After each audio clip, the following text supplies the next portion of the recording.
మాతృదేవోభవ. ఒకరిని నమ్మి ఊరుకొను రోజులు కానే కావు, ఒకరిని నమ్మి ఊరుకొని ఉండడి రోజులు కానే కావు. వేయికొకరు కూడా నమ్మదగు ఈశ్వర బుద్ధులు లేనలేరు తల్లి జగన్మాత. ఒకరిని నమ్మి ఊరుకొని ఉండడి రోజులు కానే కావు, వేయికొకరు కూడా నమ్మదగు ఈశ్వర బుద్ధులు కానరారు తల్లి. కలియుగమునందు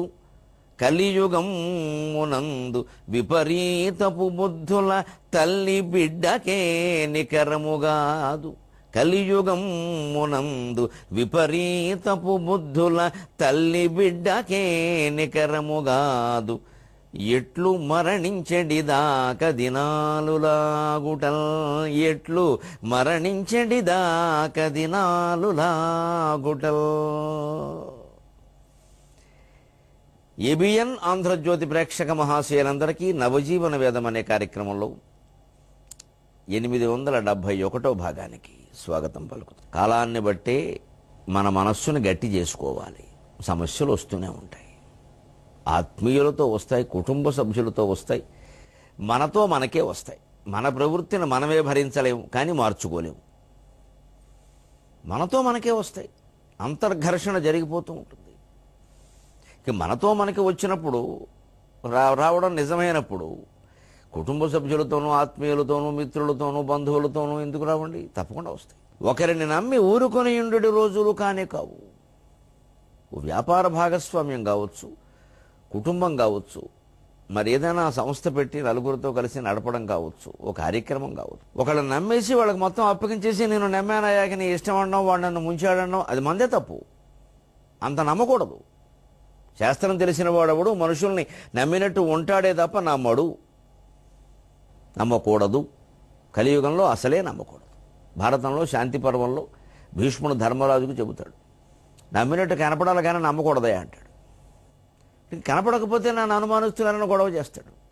అలాగని అనుమానించకుండా స్వేచ్ఛగా వదిలేస్తే జరిగాక అప్పుడు నష్టపోవాలి. 10 లక్షలు, 25 లక్షలు, లేదా ప్రాణాలు. ఎవరు చెప్తారు? అందుకని ఒకరిని నమ్మి ఊరుకొని ఉండడి రోజులు కానే కావు, వేయికొకరు కూడా నమ్మదగు ఈశ్వర బుద్ధులు కానరారు. ఈశ్వర బుద్ధి అంత గుణాతీతంగా వ్యవహరించేవాళ్ళు ఎంతమంది ఉన్నారండి? కింది వాళ్ళలోనూ, పైన వాళ్ళలోనూ. వెయ్యికొక్కడు కూడా లేడండి. ఎలా నమ్మి ఊరుకుంటాం? నన్ను నమ్మలేదా అంటే నమ్మలేని పరిస్థితులు ఉన్నాయి కాబట్టి నమ్మలేదు. అనుమానిస్తే అనుమానించామంటారు. అనుమానించకపోతే ఇష్టం వచ్చినట్టు చేసేసి తెలివితేటలు లేవండి, ముందు నుంచి చూసుకోవాలంటారు. అబ్బా, రౌతును బట్టి గుర్రం అంటారు. ఎన్ని సామెతలు చెప్తారో. అలాగని రౌతు కాసి గట్టిగా గుర్రాన్ని దూరడానికి గుర్రం ఊరుకుంటుంది, మనుషులు ఊరుకోరండి. చంపేస్తున్నారండి, అణిచేస్తున్నారని అంటారు సంస్థల్లో. మరి ఆ మాత్రం గట్టిగా లేకపోతే పని చేయరు. పని మనిషికి అడ్వాన్స్ ఇవ్వకపోతే అడుగుతారు. ముందు డబ్బులు ఇవ్వలేదనుకో, జాలి దయా ఉండొద్దా, మాకేం చూసుకోవద్దా అంటారు. ఇచ్చామనుకో మానేస్తారు, ఇక కనపడరు. ఎలా ఉండాలి? అది విచిత్రం. ఎలా ఉన్నదా కదే? లేదా కఠినాత్మురాలు ప్రచారం చేస్తారు. ఇవ్వకపోతే ఇచ్చామనుకోండి, నాకు తెలుసు ఎలా వసూలు చేసుకోవాలో అని వాళ్ళేదో పెద్ద తెలివితేటలు ఉన్న వాళ్ళు మాడతారు. ఇది మొత్తం పారిశ్రామిక రంగానికి కూడా విస్తరించండి. చెప్పుకునేదంతా పారిశ్రామిక రంగమే. భారతదేశంలో స్వాతంత్రానంతర పారిశ్రామిక రంగం పూర్తిగా కార్మికులకు స్వేచ్ఛ ఇవ్వాలి, కమ్యూనిజాన్ని గౌరవించాలి, కార్మికుల హక్కులు పరిరక్షించాలంటే యజమాని కాదు, మొత్తం పరిశ్రమే నాశనం అయిపోతుంది. ఎందుకంటే వాళ్ళకి బాధ్యత ఉండదా? వాళ్ళ స్వార్థ ప్రయోజనాలు వాళ్ళు చూసుకుంటారు. అందులోనూ బోర్డు యూనియన్లు ఉన్నాయి. యూనియన్ లీడర్ మీద మా గురించి ఏం చేశావు అని ఒత్తిడి చేసేవాడే తప్ప పరిశ్రమ అభివృద్ధి చెందడానికి ఏం చేశావు, ఉత్పత్తి పెరగడానికి ఏం చేశావు, సంస్థకు మంచి పేరు రావడానికి ఏం చేశావు అని అడిగే కార్మికుడు ఎవరు లేడు వేళ. ఉపాధ్యాయుల యూనియన్లో అంతే, మా గురించి ఏం చేసావు, మా ఇంక్రిమెంట్లు ఏం చేసావు, మా పెన్షన్లు ఏం చేసావు. ఇందుకే యూనియన్ లీడరు. అంతేగాని మన బడికి మంచి పేరు రావట్లేదు, మంచి ఫలితాలు రావట్లేదు, మన బడిలో సరైన విద్యార్థులు చేరడం లేదు, దీనికోసం మన యూనియన్ ద్వారా ఏం చేయాలని ఉపాధ్యాయులు ఆలోచించారా? ఎందుకు ఆలోచిస్తారండి? వ్యక్తిగత ప్రలోభాలు, వ్యక్తిగత ప్రయోజనాల కోసమే యూనియన్లు పెట్టుకున్నాక దేశం మనకు అక్కర్లేదు. సమాజం మనకు అక్కర్లేదు, మన స్వార్థం మనకు కావాలి. ఈ స్వార్థం కోసం 10 మంది ఓ సంఘం కింద ఏర్పడు, దాని స్వార్థ సంఘం అంటే బాగుండదు కాబట్టి అదో సంఘం, ఇదో సంఘం, అదో సంఘం, ఇదో సంఘం, అంతే. ఏది సంఘమైనా దాని స్వార్థం కోసం. ఒక వ్యక్తికి స్వార్థ ప్రయోజనాలు ఉంటాయి, ఒక గుంపుకి స్వార్థ ప్రయోజనాలు ఉంటాయి. అందుకే అక్కడ మళ్ళీ విభేదాలు కూడా ఉంటాయి. అదిగో వాళ్ళు పెత్తనం చేశారు, ఇదిగో వీళ్ళు పెత్తనం చేశారు. ఆ కులం పేరు మీదో ఆ యూనియన్ పేరు మీదో ఏకం కారు. కాకపోవడానికి కారణం ఇదే. వ్యక్తులుగా మనం ఎప్పుడూ వ్యక్తిగత ప్రయోజనాల కంటే సామాజిక ప్రయోజనాలకి పెద్దపీట వేయాలి. వ్యక్తిగా మనకి నష్టం జరిగినా సరే ధర్మాన్ని మనం కాపాడాలి. ఆ ధర్మం కోసం వ్యక్తిగత జీవితం కోల్పోయినా పర్వాలేదు. శ్రీరాముడే ఉదాహరణ. రామనవమి రోజుల్లో సీతాదేవిని కోల్పోవడం ఎంత నష్టమండి ఆ ప్రాణానికి. పుటపాక ప్రతీకాశ రామస్య కరుణోరస అంటాడు ఉత్తరరామచరిత్రలో భవభూతి. పుటపాకం పెట్టినటువంటి మందు ఆయుర్వేద ఔషధం ఉడికిపోయినట్టుగా రాముడు గుండెల్లో ఉడికిపోతున్నాడు. అయ్యా మీకేం తెలుసు పరిపాలన ఎలా చేస్తున్నాడో అన్నాడు. తప్పనిసరిగా చేశాడు. అంతేగాని సీతాదేవిని వనవాసానికి పంపాక ఆయన పరిపాలన చేయాలా? ఆయనకు మరో ఉద్దేశం ఉంటే బంగారపు సీత ఎందుకండి? బంగారం లాంటి బొమ్మను తెచ్చుకోడా? బంగారు బొమ్మను ఎందుకు పక్కనెట్టుకోవాలి? ధర్మ నిర్వహణ. ప్రజలు కొన్ని నిందలు వేస్తున్నప్పుడు అది వ్యక్తిగత జీవితం మీదైనా సరే జవాబు చెప్పవలసిన బాధ్యత ఉంది అని ఆనాటి రాజు భావించేవాడు. అందులో అవతార పురుషుడు కాబట్టి రాముడు భావిస్తాడు ఖచ్చితంగా. అందుకోసమే సీతాదేవిని వనవాసానికి పంపాడు. లక్ష్మణుడికి మరణశిక్ష వేశాడు. తనకి తాను సరయూ నది ప్రవేశం శిక్షగా వేసుకుని వెళ్ళిపోయాడు రామచంద్ర ప్రభు. అందువల్ల ప్రభు, అందాల రాముడు, అందువలన దేవుడు. అంటే వ్యక్తిగత జీవితాన్ని కోల్పోయాడు సామాజిక జీవితం కోసం, సామాజిక ధర్మ పరిరక్షణ కోసం. మనం ఉద్యోగాల్లో ఉన్నా, సంసారాల్లో ఉన్నా, వ్యాపారాల్లో ఉన్నా సామాజిక ధర్మ పరిరక్షణ అనేది మనకి ప్రధాన ఉద్దేశం కావాలి. వ్యక్తిగత ప్రయోజనాలు ప్రధానం కాదు. లాభాలు రావాలంటే ఇలా చెయ్యాలండి అనకూడదు. లాభాలు రాకపోయినా మంచిదే, ధర్మంగానే ఉండాలి. లాభమే పరమార్థమైనప్పుడు అందరూ అలాగే ఉంటారు. ఎవరిని అనే హక్కు మనకి లేదు. అందరూ ఎవరి లాభం వారు చూసుకుంటే సమాజం ఏమవుతుందో అందరికీ తెలుసు. చెరువు ఎండిపోతుంది, ఎవరి చేపలు వారు పట్టుకుంటున్నారు. అందుకోసమే అటువంటి క్లిష్ట పరిస్థితి జీవితంలో ఎదురైనప్పుడు చేయవలసిన ప్రార్థన ఇది. ఒకరిని నమ్మి ఊరుకొని ఉండెడి రోజులు కానే కావు, వేయికొకరు కూడా నమ్మదగు ఈశ్వర బుద్ధులు లేనలేరు. ఈశ్వర బుద్ధులు కానే కారు, వేయికొకరు కూడా నమ్మదగు ఈశ్వర బుద్ధులు కానే కారు. తల్లి కలియుగమ్మునందు విపరీతపు బుద్ధుల తల్లి బిడ్డకే నికరము కాదు. ఒక పసిబిడ్డ నాకు మా అమ్మ శాశ్వతం, నాకు మా నాన్న శాశ్వతం అనుకుందుకు లేదండి.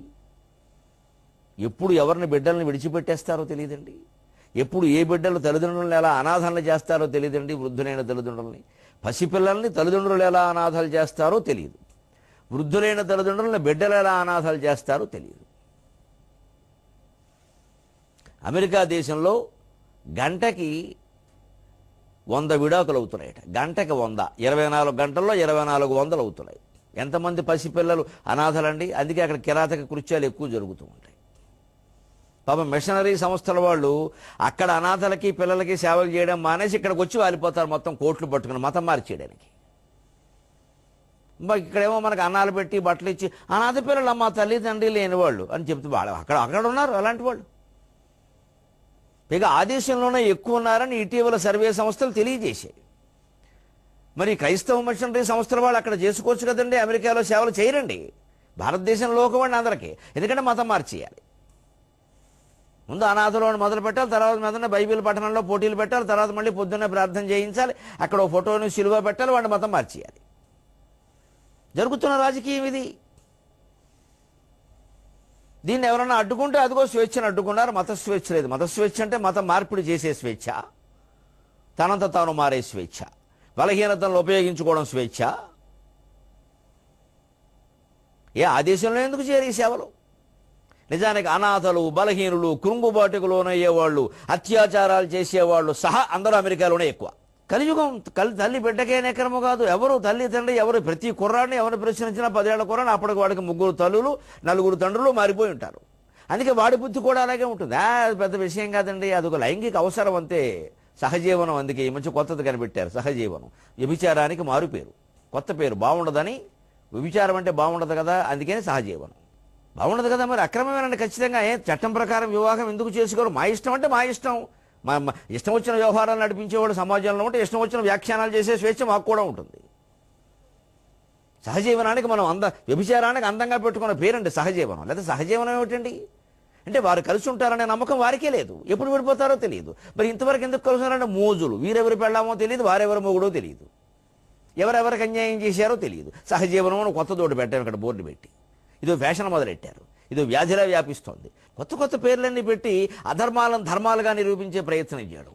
ఈ వ్యక్తులు మన కళ్ళ ముందే వేదికల మీద దండలేయించుకుంటూ ఉంటారు. వేయడానికి మనం సిగ్గుపడాలి, ఈ విధవలు కనిపిస్తే మొహం మార్చుకోవాలి.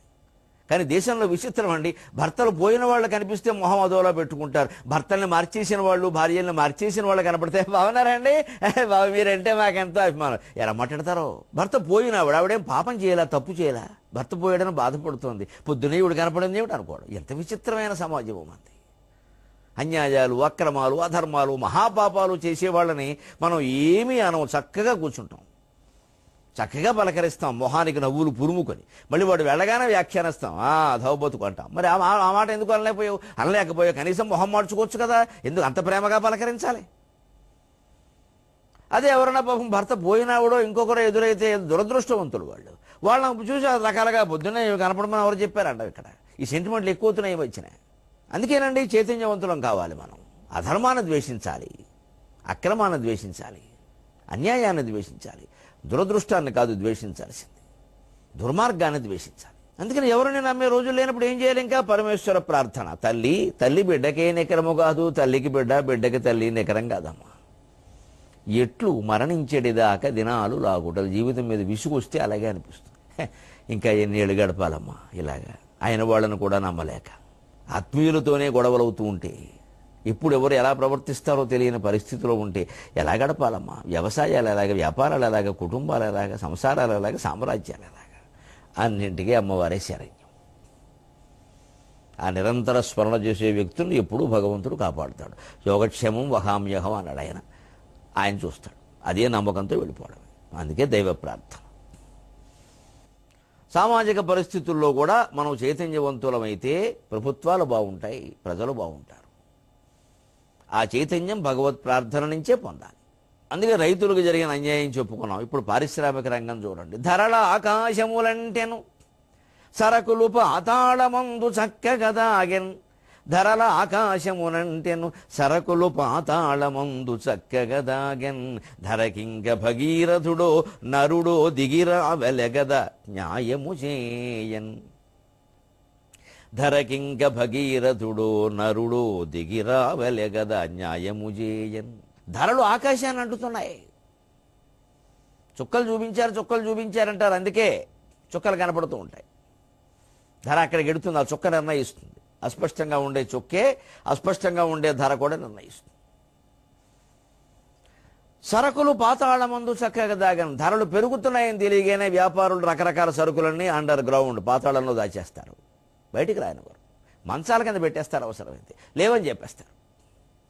ఎందుకంటే 3-4 రోజులు లేవు అనే భావన ప్రజలకు ఏర్పడితే ఎక్కువ కొనే ప్రయత్నం చేస్తారు, ఎక్కువ దాచుకునే ప్రయత్నం చేస్తారు. వీళ్ళ కుతంత్రం అది.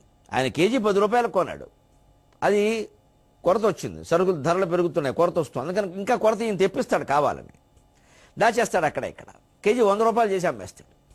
ఈయనకి ఇప్పుడు 10 రూపాయల లాభం వచ్చి 90 రూపాయల లాభం వచ్చింది. ఆయన బాగుపడతాడు, సమాజం నాశనమైంది. మళ్ళీ ఈ బాగుపడిన వ్యక్తే పక్కనే గుడి కట్టిస్తాడు. ఇది ఈ దేశంలో చాలా విచిత్రం. అయ్యో, ఇంతమంది ప్రజల్ని ముంచేశామే మనం, సరుకులు దాచేసి మంచాల కింద కంచాల కిందను ఇంతమంది నోళ్లు కొట్టామే, పేద ప్రజలు ఇంత నాశనం అయిపోతున్నారే కూటికి లేక.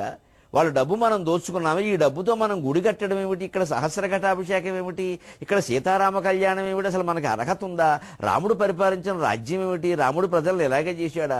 వ్యక్తిగతంగా తన కుటుంబం మీద ప్రజలు నిందలు వేస్తే, నాయనా మీకోసం మేము విడిగా ఉంటామరా, మా పవిత్రతను మేము నిరూపించుకోవడానికి అని చెప్పేసి ఎదివా జానకీమపీ, తన హృదయంలో హృదయం, ప్రాణంలో ప్రాణం, శరీరంలో శరీరం అయినటువంటి జానకీదేవిని సైతం పరిత్యాగం చేయడానికి రాముడు ఆలోచించలేదే. ఆ రామనవమికి ఉత్సవాలు చేస్తున్న మనం, గుళ్ళు కడుతున్న మనం, గోపురాలు కడుతున్న మనం, ఊరేగింపులు చేస్తున్న మనం వ్యక్తిగతమైన లాభానికి ప్రాధాన్యం ఇచ్చి సమాజాన్ని నాశనం చేస్తున్నామంటే మనకి రాముణ్ణి పూజించే అర్హత ఉందా? ఆలోచింతురుగాక మీరలు. ఏది దైవ పూజ? దేవుణ్ణి అనుసరించడమా, దేవుణ్ణి ఆరాధించడమా? దేవుళ్ళలాగా మనం ఉండగలమా? ఉండాలి కాబట్టే కదండి ఆయన దేవుడు అన్నారు. మనం ఉంటే మన్నే అంటారండి. గాంధీ గారిని దేవుడు అనడం లేదా చాలామంది? అంబేద్కర్ని దేవుడు అనడం లేదా? ఉన్నారు కాబట్టే కదా. వ్యక్తిగత జీవితాల్లో అనేక కష్టాలు పడ్డారు కాబట్టి, సామాజిక సంక్షేమాన్ని ఆశించారు కాబట్టి గాంధీ, అంబేద్కర్ లాంటి వాళ్ళు ఇవాళ దేవుళ్ళుగా పూజింపబడుతున్నారు. మనమేనా అంతే? మనకు ఉండాలని లేదు, స్వార్థం పెరిగిపోతుంది. సమాజం ఏమైపోతే మనకే, మన వ్యక్తిగత సుఖం మనకి ప్రధానం. భాష నాశనం అని, సంస్కృతి నాశనం కానీ, ఏదైనా కానీ మనకు డబ్బులు మనకు వచ్చాయా లేదా, మన పిల్లలిద్దరూ బాగున్నారా లేదా, అంతే. వాళ్ళు నెలకు ₹1,00,00,000 సంపాదించారా లేదా, నెలకు 1,00,000, సంవత్సరానికి వీలైతే 1,00,00,000 వేసేయి. మా పిల్లలు బాగున్నారు, వాళ్ళు సంపాదించుకున్నారు, వాళ్ళు షటిల్ అయ్యారు. ఇదో పెద్ద షటిల్. జీవితంలో ఎవడు షటిల్ అవ్వడు, జీవితం ముగిశాకే షటిల్ అయ్యేది. జీవితంలో షటిల్ ఆర్థికంగా స్థిరపడితే స్థిరపడినట్ట, ఆనందంగా ఉంటే స్థిరపడినట్టు. ఆనందం కూడా శాశ్వత ఆనందం పొందితే స్థిరపడినట్టు. అంచేత మోక్షం పొందినవాడు ఒక్కడే స్థిరంగా ఉంటాడు, జీవన్ముక్తుడైన వాడు షటిల్ అయినట్టు లెక్క. ఇంకెవరు షటిల్ అవ్వడం సమస్య లేదు, షటిల్ ఆడమే అట్నుంచి ఇటు ఇటు నుంచి అటు. అంత జ్ఞానం పొందినవాడు షటిల్ అవుతాడు. ఇక మళ్ళీ సెటిల్ అవ్వడం అంటే జీవితంలో ఆ మనసు దేనికి లొంగదు. ఇంకా అలా ఉంటే సెటిల్ అయినట్టు, అంతేకాని ఏదో డబ్బు బాగుంటే సెటిల్ అయినట్ట. ఈ ఆలోచన నుంచే మనం బయటపడాలి. ఎందుకు ఆకాశాన్ని అంటుతున్నాయి?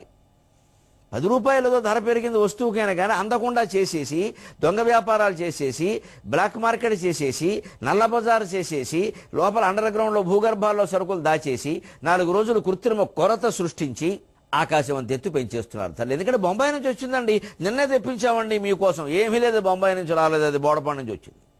ఇంట్లోనే ఉంది అది. మన నాటకాలు. ఈ సత్యం మాట్లాడడం మీద శ్రద్ధ ఉండదు. అన్నవరం వెళ్ళి ప్రతి ఏకాదశి సత్యనారాయణ వ్రతం చేస్తాడు, చెవిలో 4 పూలు పెట్టుకొస్తాడు. ఇక్కడికి పెద్ద తామర పూలు పెట్టుకొస్తాడు చెవిలో. మేము ఏకాదశి ఖచ్చితంగా వెళ్ళి చూసుకోండి. ఖచ్చితంగా అబద్ధం ఆడకుండా ఉంటే నువ్వు ఏకాదశికి వచ్చావా లేదా అన్న విషయాన్ని అన్నవరం సత్యనారాయణ స్వామి పట్టించుకోడు. ఖచ్చితంగా అబద్ధం ఆడకుండా ఉండాలి. సత్యనారాయణ స్వామి అంటే అర్థం అది, ఆయన సత్యం, అసత్యం కాదు. అసత్యాలు మాట్లాడుతూ సత్యనారాయణ స్వామి వ్రతం ఏంటండి? బుద్ధి లేకుండాను. అసత్యాలు మాట్లాడడం ముందు మానుకోవాలి. ఎన్ని చేయి, వ్యసనం చేస్తే పోతాయి అంతే. ఈ ఆకాశాన్ని అంటే ధరలు, పాతాళంలో ఉన్న సరుకులు బయటికి రావాలంటే, అవి భూమి మీదకి రావాలంటే ఆ ధరలు తగ్గాలన్నా, ఈ సరుకులు బయటికి రావాలన్నా, ధరకి ఇంకా భగీరథుడో నరుడో దిగి రావాలే కదా న్యాయము చేయన్ అంటున్నాడు సాగర ఘోష కవి. భగీరథుడైనా రావాలయ్యా, అర్జునుడైనా రావాలయ్యా. ఎందుకని ఆకాశ గంగని దివి గంగని భూమికి దింపినవాడు భగీరథుడు, పాతాళ గంగని పైకి తీసుకొచ్చినవాడు అర్జునుడు. అందుకని అర్జునుడైనా రావాలంటే శస్త్రాలతో చీల్చి చెండాడాలయ్యా వెళ్ళి. లేదు, పరమభక్తితో మహాతపస్సు చేసి భగవద్ అనుగ్రహాన్నైనా సంపాదించి భగవంతుడినైనా అవతరింపజేయాలయ్యా. భగీరథుడిలాగా తపస్సు చేసి భగవంతుడినైనా అవతరింపజేయాలి. లేదా నరుళ్లాగా వీర విక్రమంతో చీల్చి చెండాడి పాతాళంలో ఉండే గంగను తెచ్చినట్టే సరుకులను బయటికి తేవాలి. ఇటు పురుష ప్రయత్నానికి నరుడు ప్రత్యేక, భగవద్భక్తికి భగీరథుడు ప్రత్యేక. అంటే ధర్మాన్ని అనుకునే వాళ్ళం అందరం కూడా అటు భగవద్భక్తిని, ఇటు పురుష ప్రయత్నాన్ని దేన్ని లోటు లేకుండా కొనసాగించాలి. భగవంతుని స్థిరమైన విశ్వాసం ఉండాలి. ప్రయత్నం ఏమాత్రం చలించకుండా చేయాలి, స్థిరంగా చేయాలి. అప్పుడు ఖచ్చితంగా అది ఫలిస్తుంది. ఎందుకంటే వ్యవసాయం కాదండి, పరిశ్రమలు అలాగే ఉన్నాయి. అన్ని రంగాల్లోనూ యంత్రాలు పెట్టేస్తున్నారండి. యంత్రముల అన్ని రంగముల అంతగా ముఖ్యమా ఎంచి చూడుడి, యంత్రము మిమ్ము ద్రిప్పవలే, యంత్రము మిమ్ముల త్రిప్పరాదుగా, మాంత్రికమైన మేధగల మాధవు ముందర యంత్రమెంత, మాంత్రికమైన మేధగల మానవు ముందర యంత్రమెంత, మాంత్రికమైన మేధగల మానవు ముందర యంత్రమెంత, ఈ యాంత్రిక జీవనము విడనాడు చూడు ముందు వెనకలన్. ఒక క్షణం విరామంలో యంత్రాలు వాడడం అనివార్యం. మంచిదా చెడ్డదా అని ఆలోచించే కాలం కాదు ఇది. ఎంత చెడ్డది అని చెప్పినా సెల్ ఫోన్ ఎవడు వాడడం మానేయలేడు, సాధ్యం కూడా కాదు వేళ. అవసరం లేని వాళ్ళే వాడేస్తున్నారు, అవసరమైన వాడు ఎలా మానేస్తాడు? అలాగే పరిశ్రమల్లో, వ్యవసాయంలోనే యంత్రాలు వచ్చాయి. వీళ్ళ కోతలకు కూలీలు అక్కర్లేదు, కుప్పనూర్పుడు కూలీలు అక్కర్లేదు, పట్టుబడి కూలీలు అక్కర్లేదు, మొత్తం యంత్రమే. పైగా ఎకరం కోత, మొత్తం ఎకరం కోత, కట్టేత, కుప్పనూర్పుడు మొత్తం కలిపి గంటన్నరలో అయిపోతున్నాయి. ధాన్యం రాసిపోసేస్తాం. కానీ ఇది సుఖమైన విధానమేనా? వ్యవసాయం మీద ఆధారపడ్డ కుటుంబాలన్నీ ఏమవుతాయి? అందరికీ సాఫ్ట్వేర్ ఉద్యోగాలు ఇప్పించగలరా? పోనీ ఈ వచ్చిన యంత్రం మీద పనిచేసే వాళ్ళు ఎంతమంది? ఒకడేగా. ఓ మీట నొక్కితే చాలుగా, దానికి 10 మంది అవసరం లేదుగా. అదే కోత, కట్టేత, కుప్పనూర్పిడి, పట్టుబడి అన్ని మనుషులు చేస్తే కనీసం కోసేటప్పుడు ఒక 25 మందికి పని, కట్టేదో జరిగినప్పుడు 25 మందికి 10 మందికి పని, కుప్పనూర్పడి దగ్గర 5-6 పని, పట్టుబడి దగ్గర 5-6 పని. కేవలం ధాన్యం కాటా పెట్టుకుని బతికేసిన వాళ్ళు ఉన్నారు ఊళ్ళో. ధాన్యం తోచడమే పని, ఆ కాటా ఒకటి పెట్టుకుంటాడంతే, ఇంకేముండదు. దాంతో బతికేశారు. కేవలం కాటా అంతే. ఊరుమ్మడి కాట, అది కూడా కాటా పాట అంటారు. పూర్వం జరిగేవి కాటా పాట. ఊళ్ళో అంతా కాటా పాట పెడతారు ఒక రోజుని. ఆ కాటా ఎవరో పాడుకుంటారు. ఆ పాడుకున్న వాడికి అందరూ తోచాలి, అది ఒక ఒప్పందం. అంత పద్ధతిగా జరిగేవండి. మా నాన్నగారికి తుమ్మగంటి తాతాలో ఒక నమ్మిన రైతు ఉండేవాడు. ఆయనకి తోచడం ఈయనకి పద్ధతి. కానీ ఊరుమ్మడిగా కాటాపాట జరిగేది. ఒకసారి ఆ పాట అతను పాడుకోలేకపోయాడు. వేలం పాట కదా, ఎవరో పాడుకున్నారు. కానీ మా తండ్రి మాకు ఎంత ధర్మాన్ని ఆచరించి చూపించారంటే ఆశ్చర్యకరంగా. ఆయన అన్నారు, ఒరే అబ్బాయి, తాతాలు, నీకెప్పుడు నేను చూస్తున్నాను, దాని మీద నువ్వు బతుకుతున్నావు. ఈవేళ ఏదో దురదృష్టవశాత్తు ఆ పాట నీకు రాలేదు, అంచేది ఊరందరినీ నేను మార్చలేను, కానీ నేను మాత్రం నీకే తోస్తాను. తూచినందుకు వచ్చే 2 బస్తాలో 3 బస్తాలో నువ్వు తీసుకో ఆ శుల్కం. కానీ మరి ఊరుమ్మడి కాటాపాట పాడుకున్న వాడికి అన్యాయం జరగద్దు, ఊరుమ్మడి నిబంధనలు నేను గౌరవించాలి, అందుకని ఇంకో 2-3 బస్తాలు వాడికిస్తా అని తన పంటలో తాను నష్టపోయారండి. మా నాన్నగారికి నమస్కారం. సొంత విషయం చెబుతున్నందుకు మన్నించండి. పెద్దల నుంచి మనం నేర్చుకోవలసినవి ఇవే.